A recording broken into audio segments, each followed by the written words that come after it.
Empezamos entonces la revisión del examen. El primer caso es el de Lorenzo, un varón de 25 años que, debido a una sensación de ahogo ocasionada por una reacción anafiláctica mientras estaba comiendo, pues termina en terapia intensiva y bueno, pasa una malísima experiencia debido a esto. Lamentablemente, después de esta experiencia, él desarrolla un temor irracional al acto de tragar. El síndrome que tiene este paciente, pues no podría ser un delirio porque no describen alteraciones cuantitativas de la conciencia, no hay hipoprosexia, no hay desorientación. El cuadro se inició hace ya más o menos mes y medio. No es un cuadro que se haya iniciado en horas como suele ocurrir con el delirio. Tampoco es un cuadro psicótico, un síndrome psicótico, porque no hay pérdida de contacto con la realidad. Y tampoco es uno maníaco porque faltan igual los criterios de manía o de síndrome maníaco, ¿no?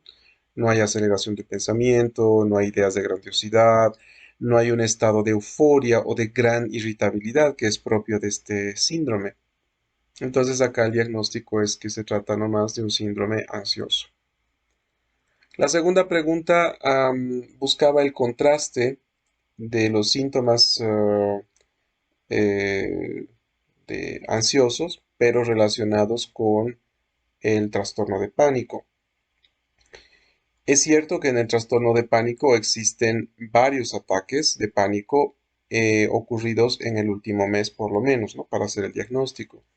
Lo que no es cierto es que la ansiedad no tenga, es decir, no exista la presencia de síntomas autonómicos. Por el contrario, los ataques de pánico se acompañan de intensos síntomas autonómicos, gran taquicardia, gran taquipnea, xerostomía, eh, puede haber incluso elevación de la presión arterial, sudoración, temblor. La preocupación constante por la salud y posibles enfermedades no es compatible con un trastorno de pánico, pero sí es compatible esto con un trastorno hipocondríaco. Y las múltiples somatizaciones más bien son compatibles con un trastorno de distrés corporal. Con los datos previos, el diagnóstico más probable que tenga este paciente, pues es evidentemente una fobia a tragar o fagofobia también llamada. No puede ser un trastorno de pánico porque aunque ocurrieron varios ataques en el último mes, estos ataques eran esperables porque lo que tiene este hombre es un temor irracional a tragar. Entonces, si se expone esta persona al acto de tragar en el desayuno, en el almuerzo o en la cena, pues obviamente tendrá ataques de pánico, o por lo menos estos serán esperables. Tampoco puede ser un trastorno de somatización porque no se describe que este hombre tenga múltiples síntomas corporales a los que les preste mucha atención y que sean estos los que le causen ansiedad. Básicamente lo que le pone ansioso o nervioso a este hombre es tragar o pensar en hacerlo. Y aunque la experiencia que él ha tenido fue seguramente muy terrorífica, sentir que se iba a morir porque no podía respirar, porque la garganta se le cerró, no se describe que este hombre tenga reviviscencias o que tenga pesadillas en relación al evento u otros síntomas asociados al trastorno de estrés postraumático, como por ejemplo la, las ideas de culpa, el desapego emocional o el embotamiento emocional intensos. Es cierto que tiene la conducta fóbica al, al acto de comer, pero solamente ese síntoma no es suficiente como para hacer el diagnóstico de un trastorno de estrés postraumático. Por lo tanto, el diagnóstico queda como una fobia a tragar. La mejor opción terapéutica en este caso sería, pues, se sabe que un tratamiento adecuado podría ser la terapia de exposición y prevención de respuesta, que también vimos en la clase se puede utilizar en el trastorno obsesivo compulsivo. No podríamos no hacer nada, porque lamentablemente esta fobia va, obliga a la persona a exponerse todos los días del resto de su vida al acto de comer. No se utilizan antidepresivos en las fobias específicas, la sertralina es un antidepresivo y la lamotrigina está más bien indicada en el trastorno de estrés postraumático. Luego teníamos el caso de don Luis, un paciente de 72 años que tiene varios factores de riesgo cardiovascular. El más importante es su fibrilación auricular, pero además el hecho de que necesite el uso de anticoagulantes, como es la warfarina. La pregunta, bueno, y de este hombre se dice que está muy olvidadizo, es descrito como alguien muy responsable, alguien que le gustaba hacerse cargo de todo en general en la casa y que de repente pues se ha mostrado muy negligente con sus citas médicas. Hace más de un año que no va con su cardiólogo. Le han hecho el diagnóstico de un hipotiroidismo y parece que ni siquiera estaba tomando sus medicamentos para la reposición hormonal. Y bueno, hace énfasis la hija en que la manera de ser de él pues, era bastante rígida, estricta, y que era tal la intensidad de estos rasgos de personalidad que pues hizo nomás que los hijos se salgan de la casa lo antes posible porque no toleraban esa manera de ser de este hombre. Con respecto a los diagnósticos iniciales que podrían hacerse con los datos dados, es correcto que don Luis tenga. Aquí la idea era de hacer una asociación entre el síndrome y la personalidad. Don, ¿cómo se llama? Don Luis, pues es evidente que tiene un síndrome de deterioro, ¿no? Ha cambiado su manera de ser, tiene serios problemas de memoria, está negligente. Y tiene además factores que pueden explicar ese síndrome de deterioro. Él tiene una fibrilación auricular que no está siendo tratada y sabemos que las fibrilaciones auriculares pueden producir émbolos que pueden haber ido a su cerebro y estar produciendo microinfartos cerebrales, lo cual explicaría el síndrome de deterioro. Es hipotiroideo, no está recibiendo su hormona tiroidea y eso también puede producir un síndrome de deterioro. No podría ser un síndrome ansioso porque el único dato que podría un poco hacer sospechar esto sería la irritabilidad que ha estado teniendo, pero es una irritabilidad ocasionada por la sospecha que tiene este hombre de que su familia le esté ocultando el dinero, básicamente.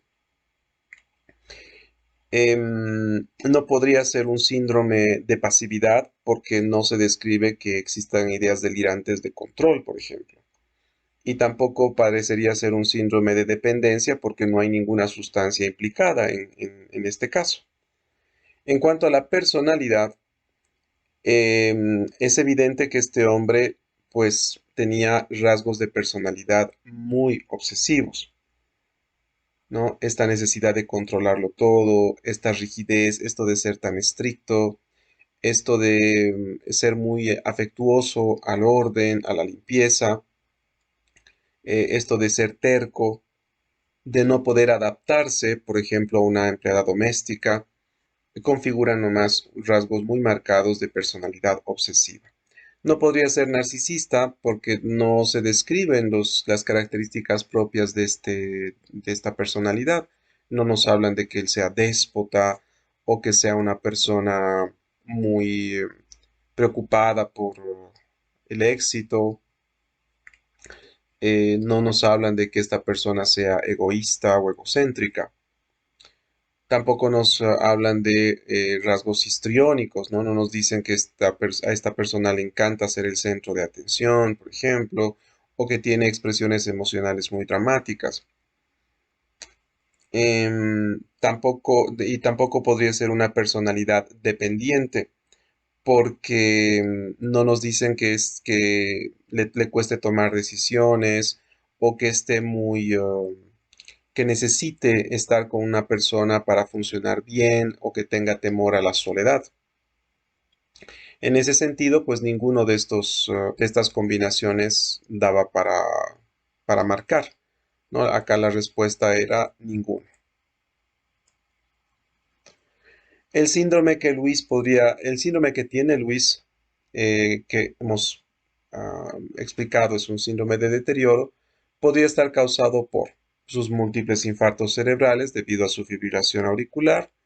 Podría ser una demencia frontotemporal, es una de las explicaciones que pueden darse para este síndrome, y podría ser también un hipotiroidismo.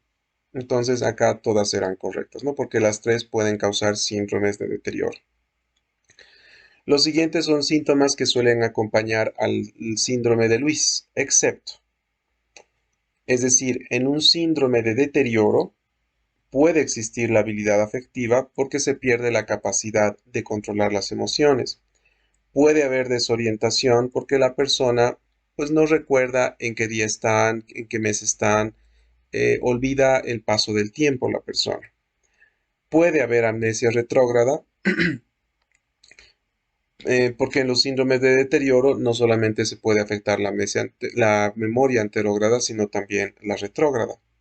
Lo que no debería haber en un síndrome de deterioro es obnubilación, porque la obnubilación es propia más bien de un síndrome de delirio. Con respecto a los rasgos de personalidad de Luis, es decir, a los rasgos obsesivos de personalidad, estos se asocian a un gran autocontrol de impulsos en favor de la productividad. No son personas que a lo mejor quieran, no sé, por ejemplo, descansar, despejar la mente, pero la persona con estos rasgos de personalidad se autocontrola y sigue trabajando, sigue estudiando. El inciso A dice suele acompañarse de gran necesidad de llamar la atención. No, porque este rasgo de personalidad es propio más bien de la personalidad histriónica. El inciso B dice son fríos emocionalmente debido a su gran desconfianza en los demás. Sí pueden ser fríos emocionalmente, pero no por su gran desconfianza en los demás, sino más bien en esta manera de ser propia de ellos, de no expresar las emociones o de considerarlas como algo más bien poco necesario. Y en el caso de las personas con rasgos obsesivos muy marcados, les había explicado además que sí pueden tornarse impulsivos, pero solamente cuando están sometidos a mucho estrés, ¿no? O sea, es como que ya explotan y pueden sí tornarse impulsivos.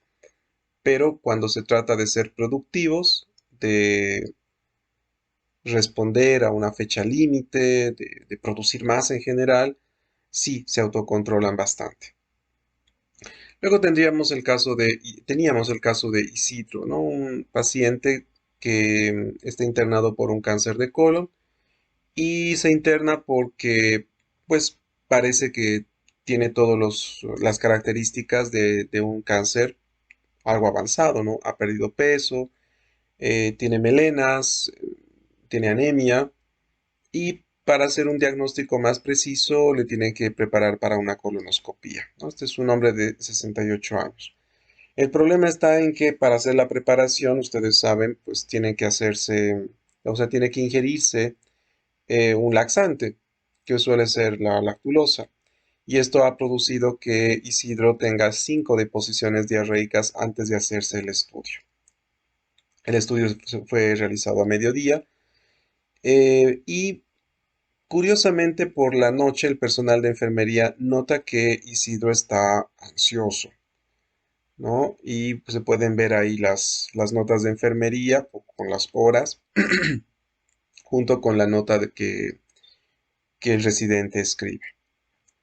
Y lo que llama la atención es que a medida que pasa el tiempo, Isidro se torna cada vez más desorientado. Primero está ansioso, ¿no? Incluso agresivo verbalmente, pero a medida que pasa el tiempo, realmente se torna muy agresivo y muy desorientado. Los síntomas descritos son, excepto, ¿estará hiperproséptico, Isidro? No, no, y tampoco tenía ideas sobrevaloradas paranoides. Em, Dado que esta pregunta tiene dos incisos, pues la voy a tener que eliminar. Em, bueno, no son ideas sobrevaloradas paranoides las que tiene este paciente, porque son ideas que a todas luces son delirantes. Este paciente ha perdido el contacto con la realidad, entonces no son para nada sobrevaloradas. Tiene falsos reconocimientos, está confundiendo al residente o al personal de salud con miembros de su familia y tiene agitación psicomotriz, ¿no? Porque se pone agresivo.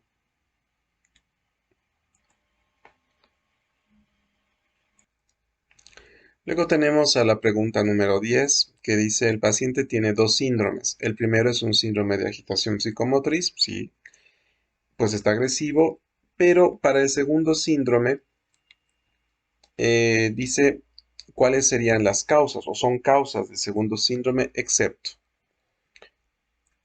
Es decir, el síndrome que tiene este hombre, que ha iniciado de manera tan abrupta, secundario a deposiciones diarreicas, es sin duda alguna un síndrome de delirium.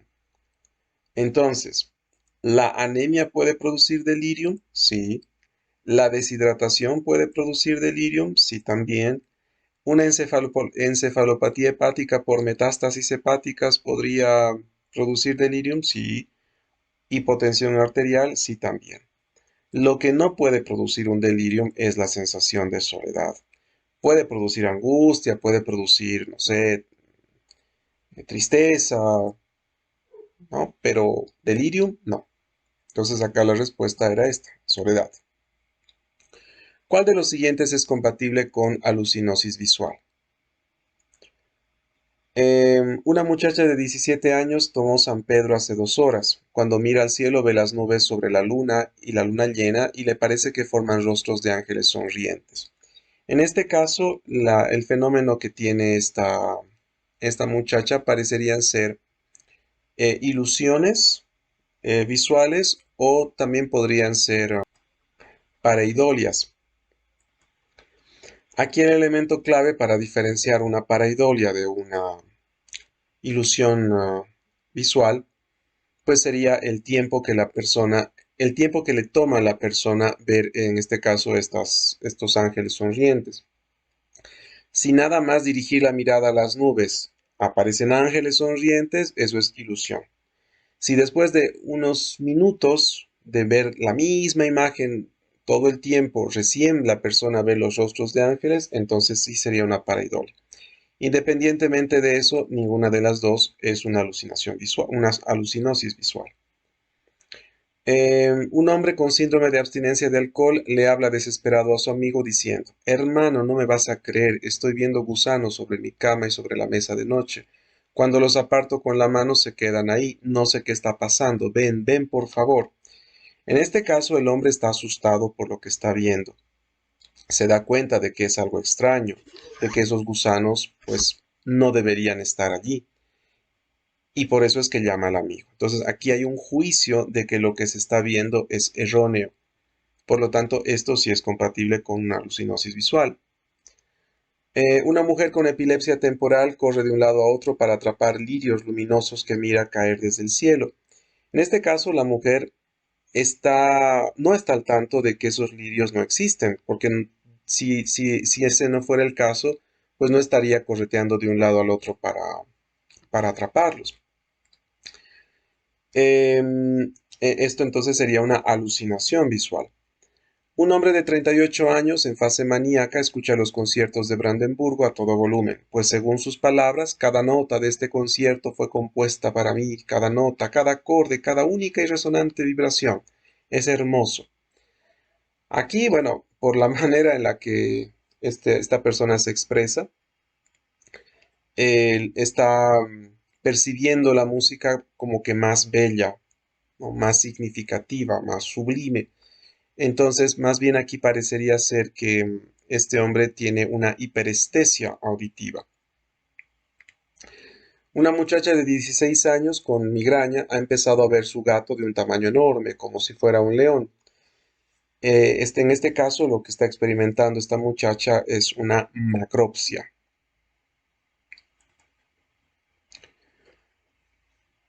Luego dice la pregunta 12, una profesora de música toca el acordeón luego de pasar 3 meses en rehabilitación por un ACV isquémico.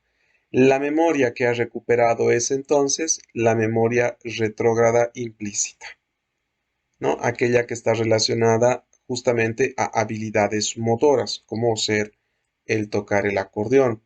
No puede ser una memoria anterógrada porque no se está refiriendo a información que ha ocurrido hace algunos segundos. Y tampoco podría ser la memoria de trabajo porque son sinónimas.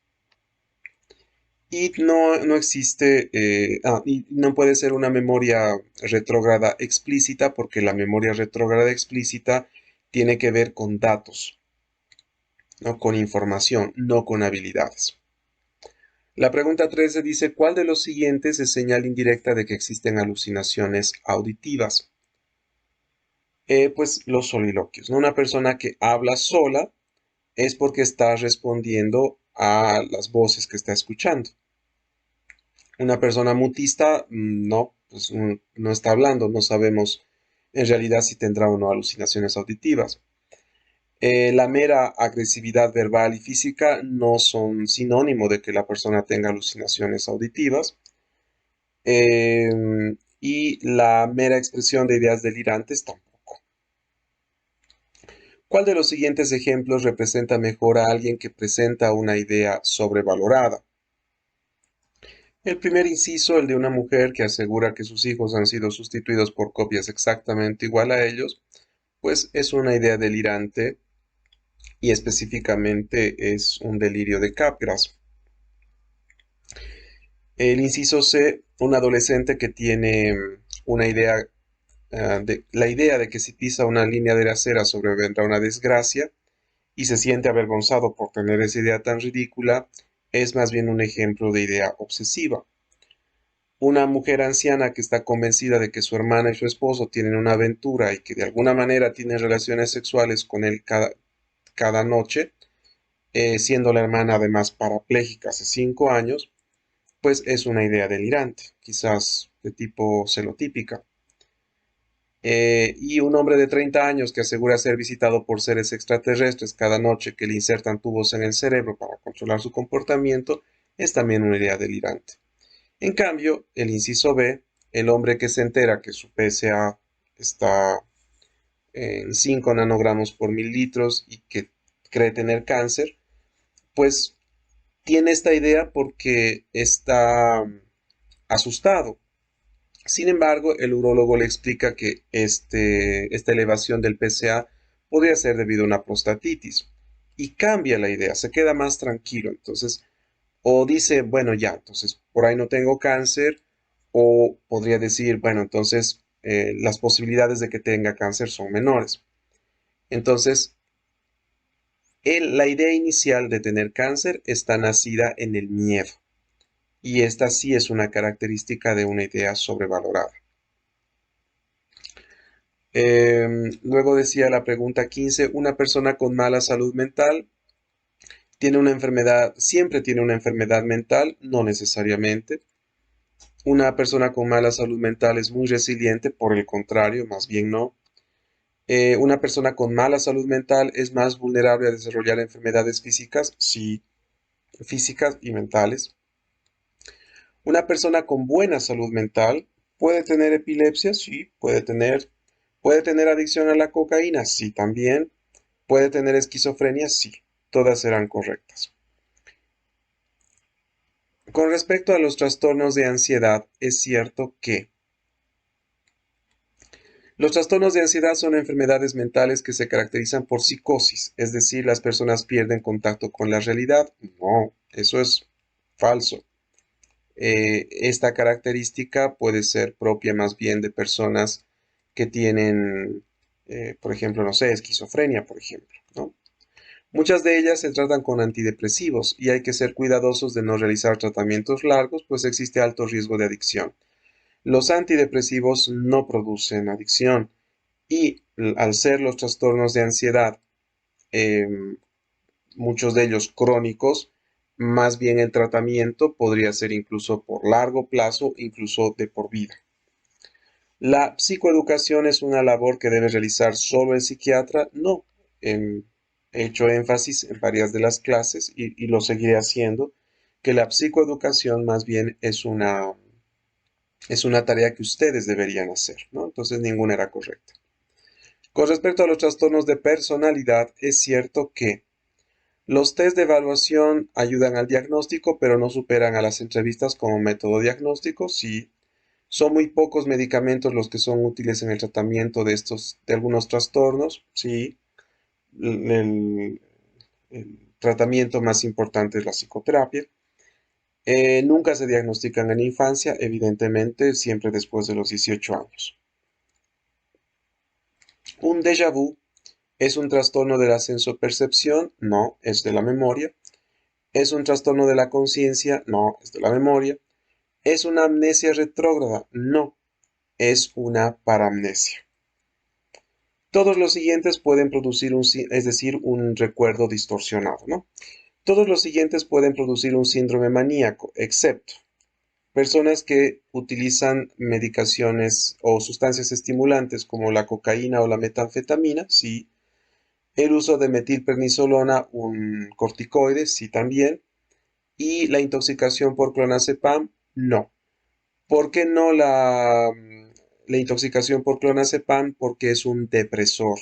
Una persona que está intoxicada con clonazepam más bien está lenta, está eh, somnolienta, eh, pues todo lo opuesto a lo que es propio del síndrome maníaco, donde la persona está más bien acelerada, eh, eh, con ganas de hacer muchas cosas, con aumento de la capacidad para memorizar, ¿no? Eso es algo que no ocurre en alguien que se ha intoxicado con clonazepam. ¿El lupus puede producir síndromes maníacos? Sí, sí puede. Entonces el excepto era D. Luego tenían las preguntas de pareo, que bueno, creo que estaban sencillas nomás. La pregunta 21 dice, ocurre tras un evento percibido como emocionalmente excepcionalmente grave, puede ser crónico, era un trastorno de estrés postraumático.